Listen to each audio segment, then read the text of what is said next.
We think it provides tremendous opportunity for governments in other countries that are affected by this, but also businesses, Chinese businesses particularly, who I think are going to benefit the most, but also foreign businesses too, who are in the area of infrastructure investment or providing services to infrastructure companies. We see benefits there.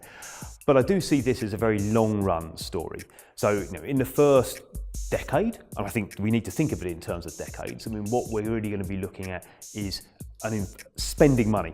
China spending money on building infrastructure in other countries in the region, and actually, of course, now the definition of OBOR has gone a long way beyond the region. So it's going to be about investment.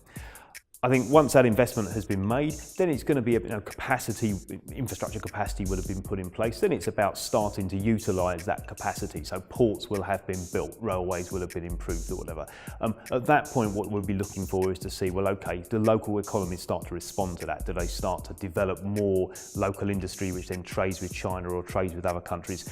And then when you look out a long way, say 20 years or so, do we end up with better economic growth in those markets as a result? Well, we hope you do. Clearly, there's an awful lot of other things going on at the same time, so it's very difficult to make a prediction. But certainly, this kind of investment in infrastructure in the long run ought to be good for economic growth in those affected countries. And I think it's very important for China, because as China grows and becomes more and more dominant, it's moving up the value curve, it's looking around the world thinking, okay, how do I sustain my economic growth rate? Who are going to be my trading partners in the future? So this is not an altruistic strategy on the part of the Chinese government, and the Chinese government recognises that for China to grow, it needs to have a prosperous near abroad.